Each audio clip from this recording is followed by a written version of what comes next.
Hello and welcome to today's English lesson. My name is Stuart. In today's lesson, we're looking at verbs that can be followed by the preposition towards. Let's go to the intro.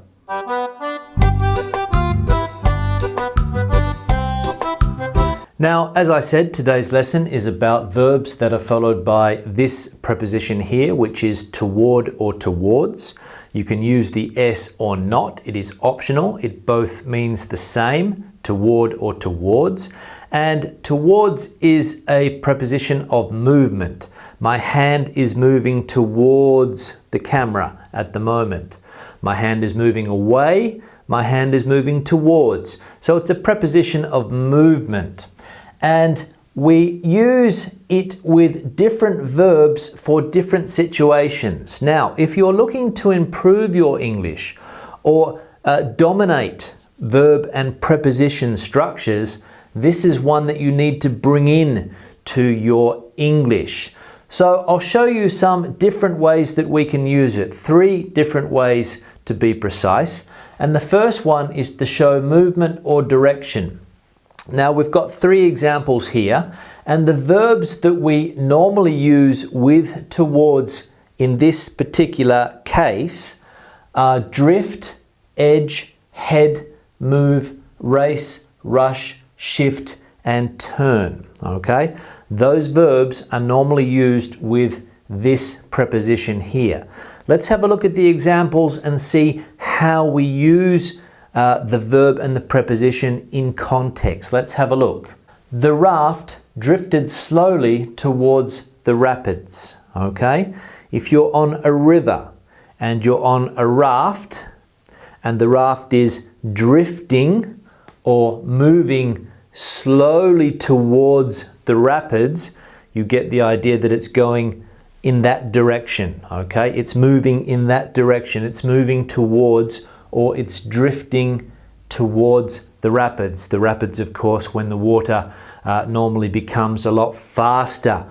You start to move a lot faster in the river where there are rapids. So the raft drifted slowly towards the rapids. Now here, it is a literal sense. The raft is moving, and it's moving. We can see it moving towards the rapids, okay?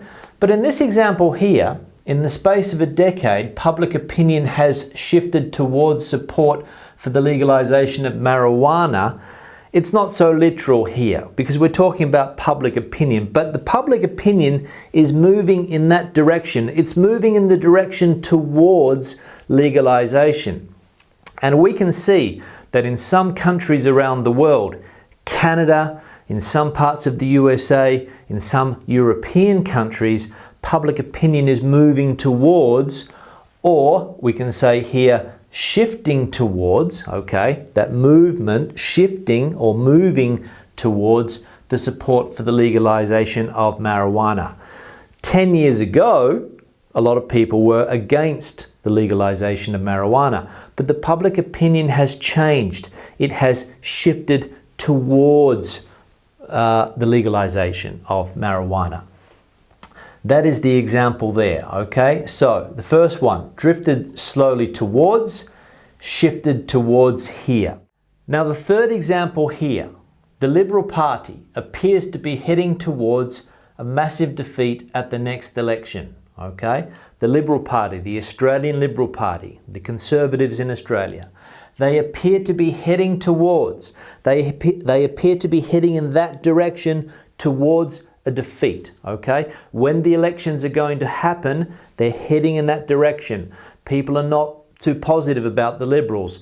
There's a lot of people talking about changing their vote. They might have voted for them in the last elections, but in the next elections, they may well not. So the party appears to be heading towards a massive defeat.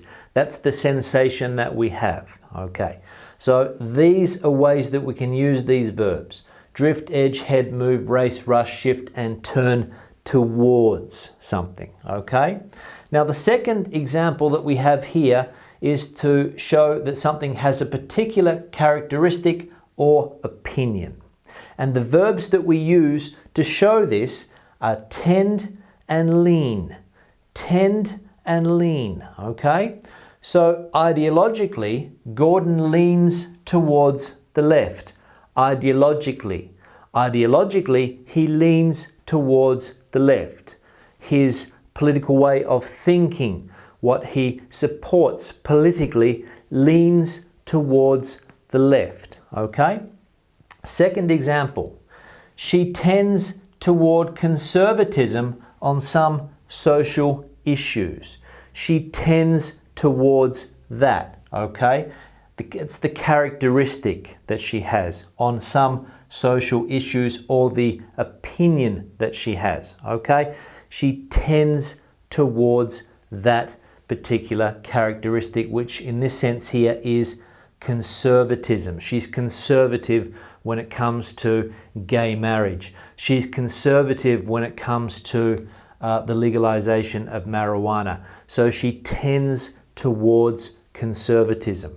Now the third example is when you are providing part of a sum of money. Okay, you're providing a part of a sum of money. So let's say that there is a sum of money that is needed or an amount of money that is needed, okay? And you can use these verbs here, contribute, give, or put with toward in order to show that you are providing part of that money. Example, all of my savings will be put towards my son's education, okay? Will be put towards my son's education. That is the reason I am saving money. I'm saving money for his education in the future. So I'm going to put that money or this money here that I have, my savings, towards or toward his future education. Should he decide to go to university, I'll put that money towards his education. We could use the other verbs as well here. We could say give or contribute. The government is contributing towards the building of a new sports facility in the city. Okay, they're contributing. Maybe some of the money is private, but the government is going to contribute towards or put towards the building of that sports facility. Okay, so those are the three main ways that we can use verbs with this preposition. So to show the movement or direction, okay, where you talk about political thought, political opinion, or as we said here, something physically moving towards something. To have a particular characteristic or opinion. So ideologically, Gordon leans towards the left. He leans towards the left, okay. He's a little bit communist in his way of thinking, a little bit socialist, a little bit left wing is Gordon. And to provide part of an amount or sum of money, contribute, give and put. So my savings will be put towards, or my savings will be given towards my son's future education. So that's how we can use certain verbs with this preposition towards. Now, thank you very much for watching the lesson. Questions or comments, please leave them in the section below. Share the video, please, on social media. Give it a thumbs up if you liked it. I'll see you all in the next English learning video. See you later.